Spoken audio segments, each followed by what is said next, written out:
farmers in Zimbabwe have taken up regenerative agriculture in a bid to regenerate carbon, which they sell on the global carbon offsets market. Carbon offsets are reductions of carbon dioxide emissions in one place to compensate for emissions made elsewhere. Reduction of carbon dioxide and other greenhouse gas emissions is expected to help reduce the effects of climate change. We get more in the following report. The global carbon offsets market is worth around $2 billion United States dollars, and many countries are jostling to tap into that funding. For agriculture-based economies like Zimbabwe, regenerative farming practices are the low-hanging fruits private players are investing in. So we can roughly come to an average of about 600 to 700 farmers offered that are currently working in the program through all institutions that we've successfully partnered. There is an engagement contract that we get them with us. The engagement contract is on the principles for soil health, not on the crop or anything. So they are free to grow whatever they are growing, but regeneratively. Meaning that with zero tillage principles applicable, with cover crops applicable, with your reduction in terms of your emissions and footprint, reducing the amount of diesel and mechanization you're putting on the farm.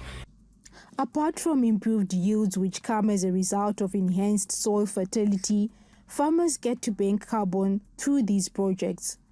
The carbon can be sold on the global carbon offsets market after 12 months of regenerative farming. When they successfully do this, we take a soil sample right now when we start off the engagement, and in 12 months we support the farmer for them to increase the actual carbon in their soil. We quantify it after 12 months into the tons of carbon dioxide, and when it's quantified, we now pay €8 per ton of carbon dioxide that we now find as an increase from the first time we measured to the second time we've measured. That difference is the one that we quantify and we pay for.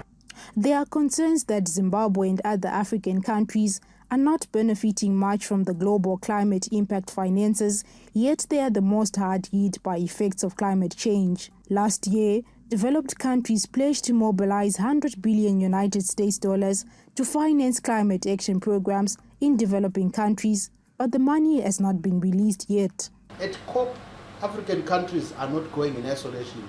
There is an African position. And the African position is that those countries, the developed ones who made commitments, I think they said they will pay us, they pay towards these programs $100 billion. That money is not there.